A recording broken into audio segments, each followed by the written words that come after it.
So I have, I'll tell you who we have so far. We have a few people, and as far as their backgrounds, we have somebody who has some experience with my labs on here.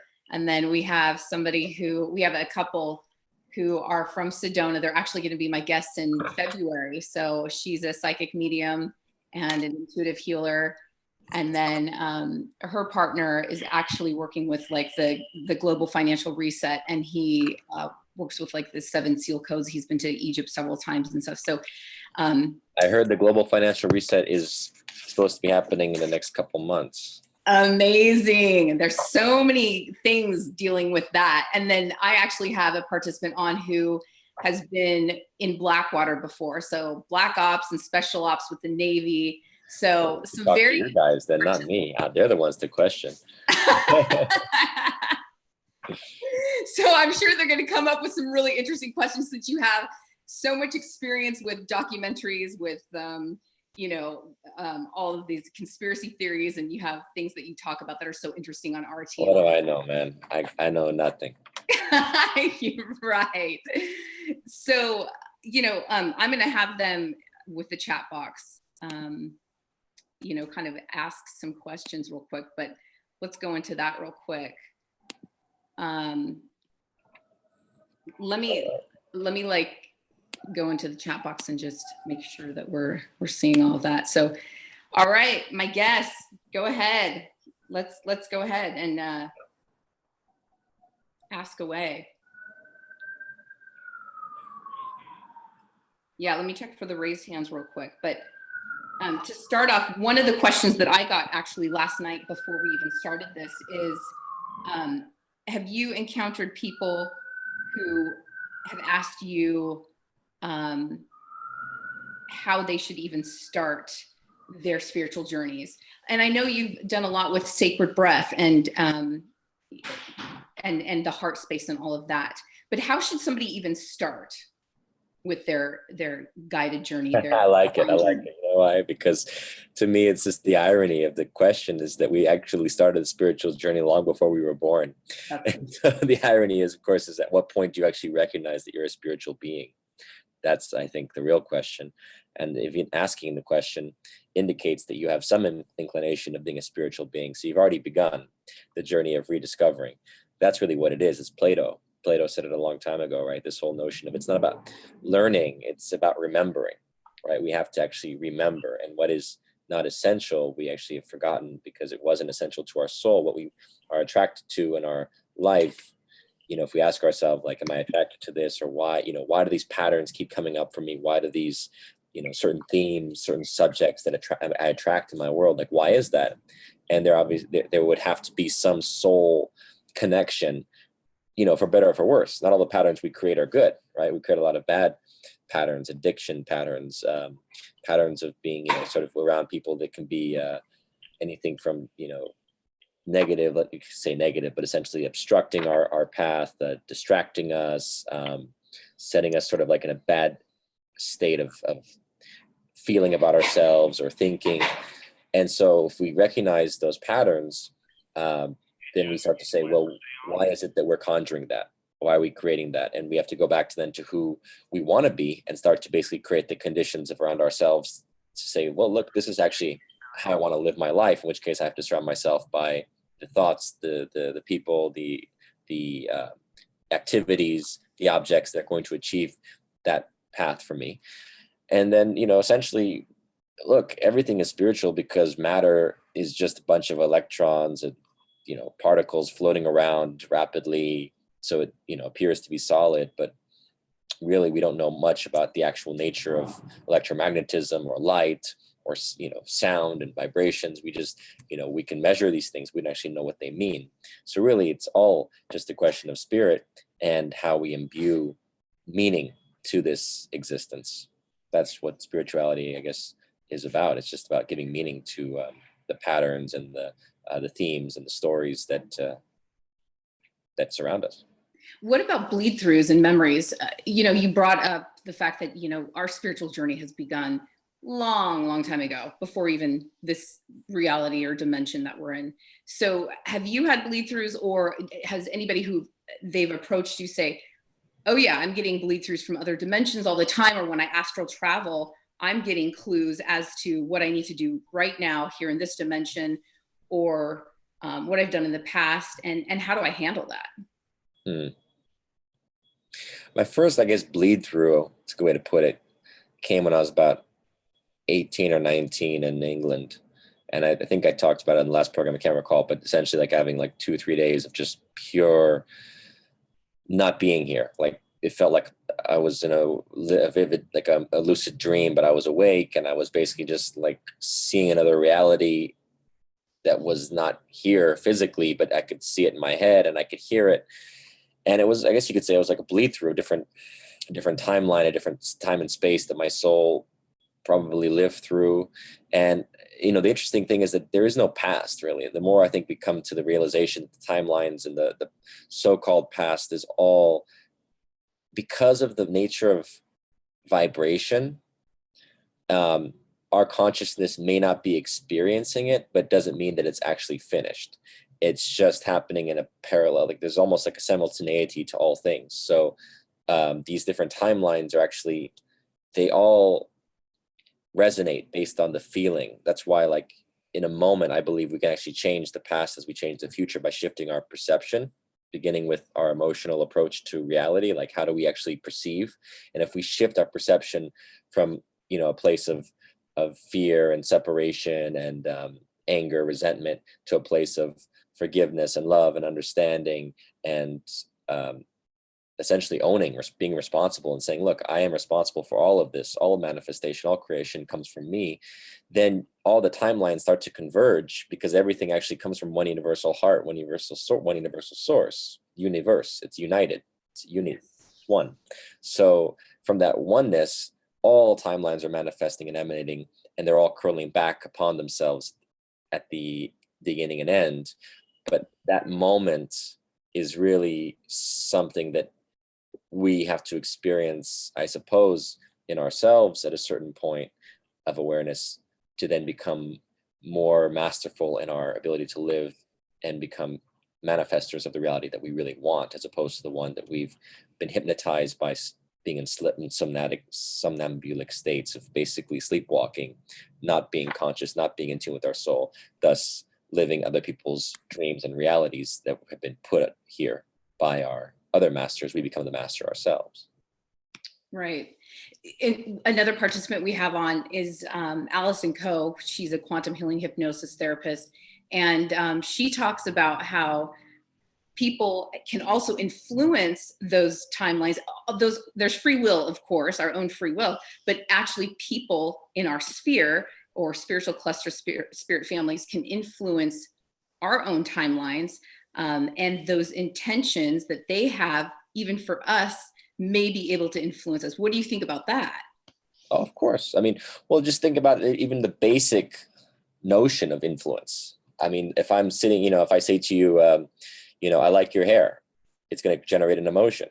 If I say, I don't like that wall color, you might have a feeling about that, right? That's the basis of emotion, right? We are emotional beings. We actually have a sensitivity to how people treat us, react to us, respond to us, engage us. And even if I don't say something, even if this is the power of, what's called the evil eye historically, it's like, but even the notion of seeing itself, actually, this is really the mystery of things, right?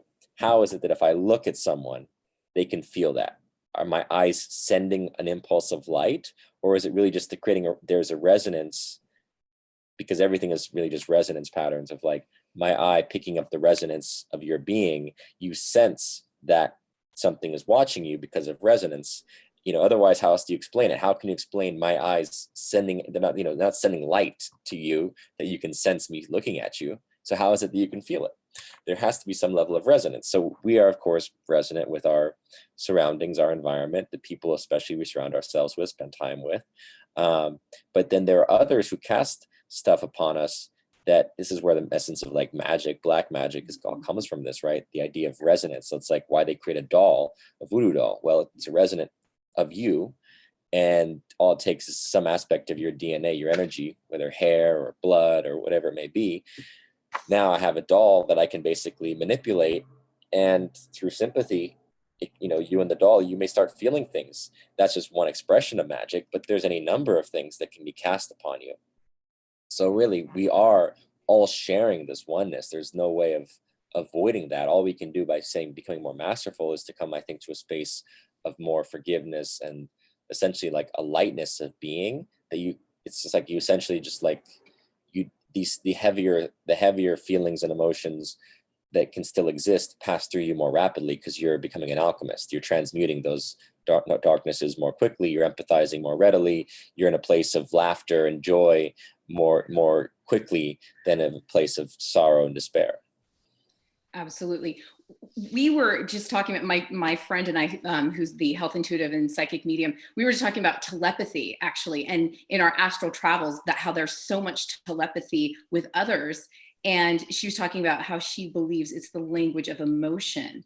So say somebody doesn't have that line of sight with their eyesight, say they're blind or they have another disability, but through maybe telepathy, the language of emotion, you are also sending that intention. So what are your feelings on those other ways of communicating? Certainly. I mean, telepathy would, again, I think actually the nature of the Babylon story in the Bible was that we originally did communicate more, if not exclusively, through some telepathic means. And the invention of language actually separates us more than anything. That's why we tend to sort of like, we tend to sort of utilize like Instagram, let's say, or movies, music especially, are sort of are shared languages that we can feel and instantaneously resonate. So it's like we find new codes. That's why they say like a lot of times aliens and others will download you with codes, because it's swifter, it's more direct than words. Language becomes so I say it's not just that it's diluted, it's more like it's confused. You know, like even the language for like your hair color, I can't, if I just say blonde, it's not quite accurate. It just doesn't really reflect your hair. It's just not accurate. Words, language is really problematic because it's so inaccurate. Right. And it's like, if I have a word, you know, let's say I say the word, you know, red, you may associate red with like stop signs and blood and like, and I may associate red with passion and love. I mean, it's just literally so screwy how words are designed. So really we have to find these natures of empathy, and that's where the intuition, that's where the telepathy comes in, is because it's a felt thing where you can be on the same wavelength and just feel and understand someone without language. Right, right. So going back to the whole voodoo doll and stuff like that, I know you have a little, well, maybe not you per se, but you have knowledge of Illuminati stuff and the Hollywood scene and all of that. What new things have you learned with that? um I mean, I don't know that much about it personally. It's more like things that I've observed, you know, Okay. amalgamating a lot of things that I've learned from the online to just try to piecing things together. But I couldn't say specifically like what I know about it, because a lot of these things are more energetic than actually physically contractual. They might be physically contractual to a degree. I'm sure that there are some contracts that are, you know, have like droit moral or something. I've heard about these contracts that, you know, promise an artist to basically give moral license, or like they have to surrender their moral prerogative to like Disney or whatever contractor they're working with, right? Because they're making a, you know, a Marvel film or whatever, and it's like there's actually like some sub clause saying that you have to surrender your moral rights throughout the universe, you know, to this entity. So those are kind of interesting phrases. But a lot of these things, remember, are legal traps, because what is a contract? It's a con. It's like all these legal traps that we put ourselves in through the nature of already surrendering our power and our authenticity as beings. That is a very real thing, and the nature of Hollywood, of all movies and all art, is really just boiled down to like, you know, who you're contracting with, lawyers basically negotiating terms and ownership stakes and percentages. So this is all very real. And actually you can just substantively, you can look at it and say, well, shoot, why does it make sense that the creators oftentimes like the genius of the writer or the imagination of the people that actually create this stuff, they're not being honored. They're not being paid anywhere near the level that distributors are, that the middlemen, the ones that basically, know how to market and polish and cast the spell. Those guys are really having the ownership stake, whether it's in music or film, and the actual innovators themselves are largely cut out from the profits. So think about that as far as why people talk about selling your soul and the nature of the formulation of what is Hollywood. Yeah, it's interesting. There's one of my contacts who knows somebody who was going to start collaborating with Britney Spears. And apparently Britney said, she offered this person to go on tour with her. She said, but I'm going to preface it by saying in the contract, they're saying you have to sell your soul to the devil. That's a little odd to me. And I guess the artist said, no, I'm not willing to do that. But I mean, I apparently literally said that in the contract, like you're going to have to sell your soul to the devil. That's I'd be shocked if a contract said that. I mean, metaphorically, devil we talk about. There is no devil named Devil. Yeah, I'm thinking you're right. Like metaphorically speaking, like maybe Britney just thought like Baal or Beelzebub or which one? I mean, what contract are we actually talking about here? Exactly. So who knows? Maybe Britney Spears thought like, since I've been in this industry, that's how I felt. But I don't know any legalese terms that would say that. So I thought that was really interesting. But the devil's just an old white guy. The Wizard of Oz. Yeah, exactly. So I have, let's see, finally my screen was able to move over so I could see you. Okay. So I have somebody questioning. Okay, so there's something about fringe ones in film documentaries.